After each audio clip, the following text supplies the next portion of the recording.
ఇలాంటి ఒక family star అనేటువంటి సినిమాకి టైటిల్కి ఒక rowdy boy is the hero.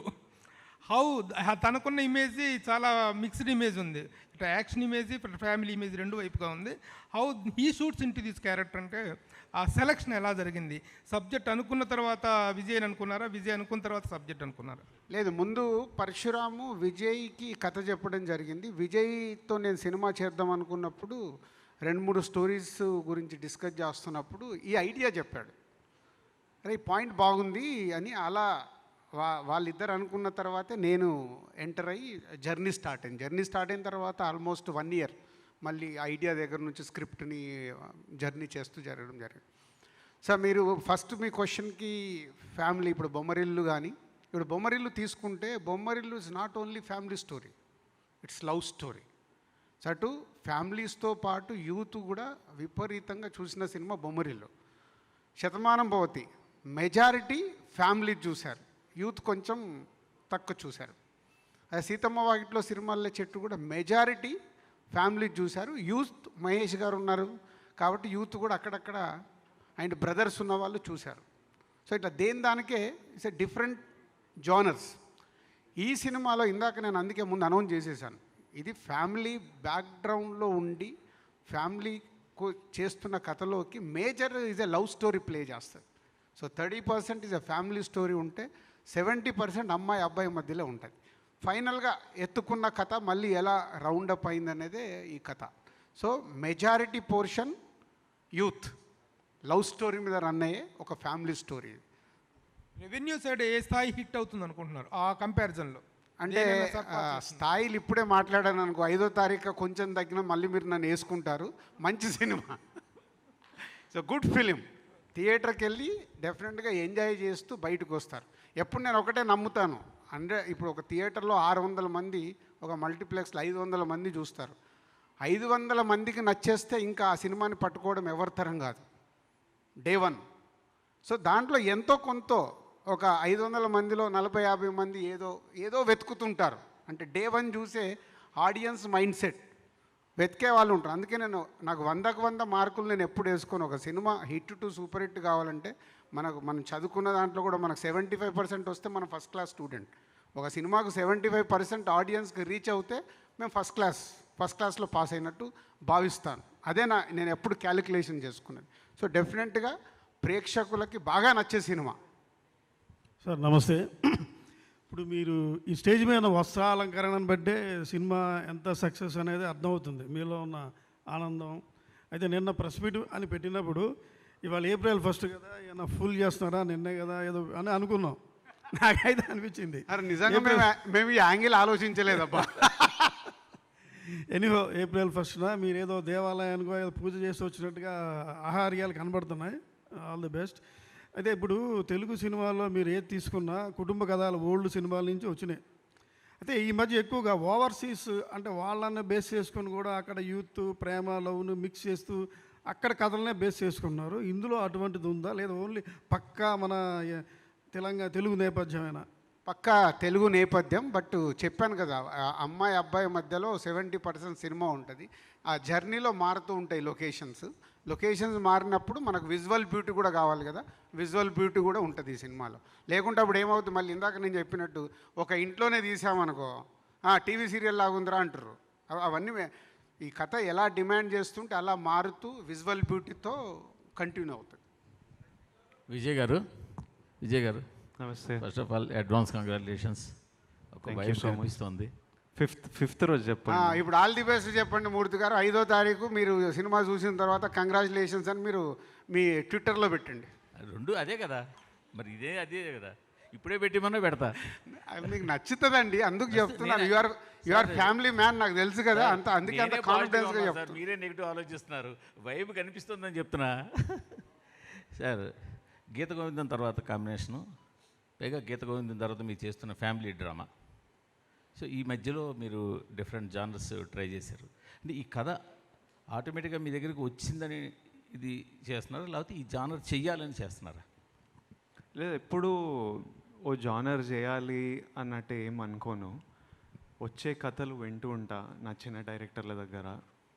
వాటిలో కొంచెం ముందు చేసిన దానికంటే కొంచెం ఇప్పుడు నేను ఒక 2-3 సినిమాలు ఒప్పుకొని ఉంటా, దాంట్లో ఏదైనా కొత్తగా ఉందా, డిఫరెంట్ ఉందా అని చూసుకొని చేయడమే. బుజ్జి గారు నాకు ఈ కథ చెప్పంగానే నాకు ఇమీడియట్లీ ఐడియా చాలా నచ్చింది. ఇది యాక్చువల్లీ ఆల్మోస్ట్ మేము షూటింగ్ స్టార్ట్ చేసి 9 months బ్యాక్ స్టార్ట్ చేసాము. సో ఇదే 1 year జర్నీ. దాని ముందు 1 year బ్యాక్ చెప్పారు ఐడియా చెప్పి ఐడియా చాలా నచ్చింది. కాకపోతే నేను ఐడియాల మీద స్క్రిప్ట్లు ఓకే చేసే పొజిషన్లో లేను, నాకు పూర్తి స్క్రిప్ట్ కావాలి, ఫుల్ నరేషన్ ఇవ్వండి అని చెప్పాను. ఆ తర్వాత రాజుగారు నాతో చేద్దాం అనుకున్నారు. రాజుగారు కోవిడ్ టైంలో ఉన్నప్పుడు నాకు కొంచెం డబ్బులు టైట్ ఉంటే అడ్వాన్స్ ఇచ్చిండ్రు. చాలా స్క్రిప్ట్లు ఇదొకటి నేను మామూలుగా హీరోలకు అడ్వాన్స్ ఇవ్వను, ఇదేంటో లేక విజయ్ అడిగాడు అప్పుడు. ఆయన ఇయ్యాడు. నాకు టైట్ ఉండే రాజుగారు స్క్రిప్ట్లు పంపిస్తున్నారు, స్క్రిప్ట్లు బాగానే పంపిస్తున్నారు, కొన్ని డబ్బులు పంపించండి ముందు, టైట్ ఉంది అసలు షూటింగ్లు లేవంటే పంపించిండ్రు. ఇంకా నాకు నచ్చిన స్క్రిప్ట్ ఇది రాజుగారు కూడా నచ్చుతుంది అనుకున్నా. ఆ ఫుల్ స్క్రిప్ట్ నాకు ఇంకా రావట్లేదు. సో రాజుగారికి చెప్పిన ఐడియా విన్నా, అది చాలా బాగుంది కానీ నాకు ఫుల్ స్క్రిప్ట్ కావాలి, ఫుల్ స్క్రిప్ట్ రావట్లేదంటే ఇంకా ఏం జరిగిందో నాకు తెలియదు. సడన్గా రాజుగారు బుజ్జి ఫుల్ స్క్రిప్ట్తో నా దగ్గరకు వచ్చారు, ఓకే చేయడం జరిగింది. తర్వాత విన్న తర్వాత నేను actually I need to thank, special thanks, ఇది సక్సెస్ మీట్లో ఆ టైంలో చేద్దాం అనుకున్నా కానీ గౌతమ్కి, సితారా ఎంటర్టైన్మెంట్కి చాలా థ్యాంక్స్ చెప్పాలి. ఎందుకంటే వాళ్ళ సినిమా యాక్చువల్లీ స్టార్ట్ అయిపోయిండే, కానీ ఈ సినిమా క్విక్గా అయిపోతుంది, ఒక 80 daysలో అయిపోతుంది. తర్వాత పండక్కి ఇలాంటి సినిమా చాలా కరెక్ట్ సినిమా అనుకొని త్వరగా చేస్తాం. గౌతమ్దేమో స్కేల్ చాలా పెద్దది, కొంచెం కాంప్లికేటెడ్ సినిమా సెటప్ చేయడానికి. అది ఎట్లయినా ఫస్ట్ హాఫ్ ఆఫ్ ద ఇయర్లో రాలేదు, టైం పడుతుంది కదా, ఇది నేను మధ్యలో చేసేసుకుంటా అంటే వాళ్ళు నన్ను అకామిడేట్ చేయడం జరిగింది. మేము అనుకున్నది 80 days కాలేదు, ప్రాపర్గా తీయాలి కాబట్టి ఇంకా అది ఒక 110-120 days అట్లా వెళ్ళిపోయింది. సంక్రాంతికి రాలేకపోయాము, కానీ ఇట్స్ ఆల్ గుడ్. ఇప్పుడు April 5th వస్తున్నాము and I think we're all very happy. Dil Raju garu, congratulations first of all. రాజుగారు, ఈ మధ్య మీరు మీ సినిమాలకి వేరే ప్రత్యేకమైన పబ్లిసిటీ ప్లానింగ్ గట్రా ఏం అక్కర్లేదు, స్టేజ్ల మీద మీరే అద్భుతమైన స్పీచ్లు ఇస్తున్నారు, కొత్తగా డ్యాన్సులు చేస్తున్నారు, నిన్న కూడా ఒక పాట కూడా పాడేస్తున్నారు. సో ఇవన్నీ చూస్తుంటే త్వరలో మీరు తెర మీద కూడా వచ్చేస్తారేమో అని చిన్న అనుమానం ఉంది, నిజమేనా? తెర మీదకి రావాలని నాకు ఎప్పుడూ లేదండి. అంటే ఇంతకుముందు కూడా 3 days బ్యాక్ కూడా ఎవరో ఫోన్ చేసేసారు, యాక్టింగ్ వద్దమ్మా, ఇక్కడ నిజ జీవితంలో యాక్టింగ్ చేయడంతోనే చచ్చిపోతున్నాం, ఇంకా స్క్రీన్ మీద ఏం చేస్తాం. సో ఇదంటారా, ఒక సినిమా ఇవాళ ప్రేక్షకుల దగ్గరికి తీసుకెళ్ళటానికి నా ఎనర్జీలు కూడా అవసరం ఉన్నప్పుడు నేను డెఫినెట్గా గ్రౌండ్లో ఉండి నా ఎనర్జీస్ పెట్టి ఇస్తాను. బట్ మీరు విజయ్ గారితో ఇంతకుముందు వేరే ఒక పెద్ద సినిమా ప్లాన్ చేసి ఉంచారు కదా, లార్జ్ స్కేల్ సినిమా ఒకటి, పాన్-ఇండియా సినిమా ఒకటి ప్లాన్ చేసి ఉంచారు. అది ఫైనల్ చేసి స్క్రిప్ట్ రెడీ పెట్టుకున్నాము. సో అది లార్జ్ స్కేల్ కాబట్టి ప్రీ ప్రొడక్షన్ వర్క్ ఉండొచ్చు, అది కన్ఫర్మ్. ఓకే. సో అది ఇంకా దానికి వర్క్ కావాలి, దాంట్లోకి దిగాలంటే నేను నా 360 degrees ఫ్రీ చేసుకొని ఉండాలి. సో దానికోసం వర్క్ చేస్తున్నాను. విజయ్ గారు ఇక్కడ హాయ్ అండి. నమస్తే కుమార్. హాయ్, నమస్తే అండి.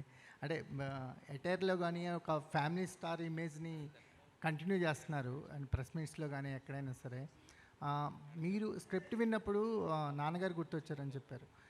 ఒక ఏదైనా సందర్భాన్ని షేర్ చేసుకుంటారా, మీకు బాగా రిలేట్ అయింది ఫ్యామిలీ స్టార్ జర్నీలో కానీ ఏదైనా ఒక సందర్భం కానీ?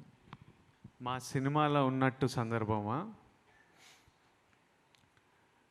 నేను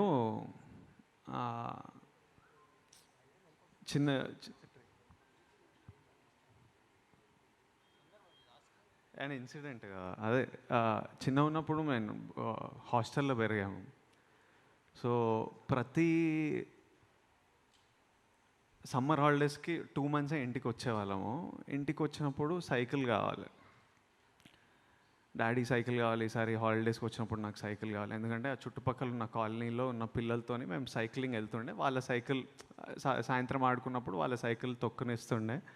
కానీ కొన్నిసార్లు అరే అట్లా నడపకరా, అరే కింద పడేసిన ఏంట్రా, అరే ఈరోజు నేను ఇయ్యనరా అంటే మన ఈగో హర్ట్ అవుతుంటుంది కదా ఆ ఏజ్లో కూడా. నా సైకిల్ నాకు కావాలని ఇంకా అడిగేవాడిని. మనకి ఇంట్లో ఖర్చులేంటి ఇవన్నీ ఆ ఏజ్లో అర్థం కావు. వాళ్ళకున్నాయి, నాకు ఎందుకు లేదు, నాకు ఎందుకు ఇస్తలేవని. నాన్న ప్రతిసారి ఈ సమ్మర్ హాలిడేస్లో కొనిస్తారా, ఈ సమ్మర్ హాలిడేస్లో కొత్త సైకిల్ ఉంటుంది అనేవాడు. హ్యాపీ అయిపోయేవాడిని, మర్చిపోయేవాడిని, ఇంటికి వచ్చేవాడిని. ఆ సమ్మర్ హాలిడేస్లో సైకిల్ ఉండకపోతుండే. ఓ 2-3 రోజులు అడిగేవాడిని, ఏదో బ్యాటో ఏదో కొనిచ్చేవాళ్ళు, క్రికెట్లో వెళ్ళిపోతుండే. మళ్ళీ నెక్స్ట్ సమ్మర్ హాలిడేస్ అడిగేవాడిని. ఫైనల్గా ఒక సైకిల్ వచ్చింది. అది లేడీ బర్డ్ సైకిల్. ఎవరో మా కాలనీలో ఎవరో అమ్మాయి సైకిల్ అమ్ముతుంటే డాడీ నాకు తెచ్చిచ్చిండ్రు సెకండ్ హ్యాండ్లో. అది ఫస్ట్ ఫీల్ అయినా, కాకపోతే ఏదో ఒకటి సైకిల్ అయితే ఉంది కదా అని తీసుకొని మా సిస్టర్దని చెప్పుకొని నడిపించిన ఒక 1-2 months, 1-2 years. But the thing is, ఈ సైకిల్ది కాదు కథ. అలా టీవీ అడిగినా, ఈసారి కార్ అడిగినా ఏదో ఒకటి కావాలి. డాడీ ఎప్పుడూ లేదురా మన వల్ల కాదు, వద్దు, ఇలాంటి ఆలోచనలు పెట్టుకోకు అని చెప్పకపోతుండే. ఎప్పుడు ఈసారి రా, ఈ సమ్మర్ రా, నెక్స్ట్ సమ్మర్ రా.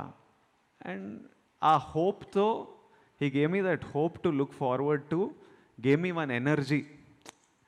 ఆ ఎనర్జీతోని అట్లా ముందుకు వెళ్ళిపోయాము. ఎప్పుడు ఏం లేదని అనిపించలేదు. కొన్ని రోజులు అనిపిస్తుండే, ఇంకా వేరే పనిలో పడుతుండే. ఈ సినిమాలో కూడా మా ఫ్యామిలీలో ఎంతోమంది పిల్లలు, వాళ్ళు ఏడుస్తుంటారు, పిల్లలు ఇది కావాలి, అది ఏదో కొందాంరా, నీకు మార్క్స్ ఏదో ఒక ఫిట్టింగ్ పెట్టేసేయాలి, నువ్వు 90% తెచ్చుకో, నీకు కొనిచ్చేస్తా. వాళ్ళు ఊరుకుంటారు. అప్పటికి వాళ్ళకు ఒక గోల్ ఇచ్చేయాలి, దాన్ని మనం కరెక్ట్గా ఆ ఎనర్జీని వాడుకోవాలి. There are so many stories from life over this 1 year. ఇంట్లో మాట్లాడుకున్నా, అమ్మ నాన్న వాళ్ళతో మాట్లాడుకున్నా, రాజుగారితో, బుజ్జితో మాట్లాడుకున్నా. మేము చాలా మా లైఫ్ జర్నీ గురించి మాట్లాడుకునే వాళ్ళం. అప్పుడు ఎట్లయింది తెలుసా, మన జర్నీ ఎక్కడ స్టార్ట్ అయ్యామో అందరికీ తెలుసు. కాబట్టి సినిమా అలాంటి కంటెంట్ కాబట్టి చాలా కనెక్ట్ అయ్యి చాలా ఇన్సిడెంట్స్ గురించి మాట్లాడుకున్నాం. అంటే back to back family stories పడుతున్నాయి. ఖుషి కానీ, ఫ్యామిలీ స్టార్ కానీ. విప్లవ్కి గోవర్ధన్కి ఏమన్నా సిమిలారిటీస్ కనిపిస్తాయి?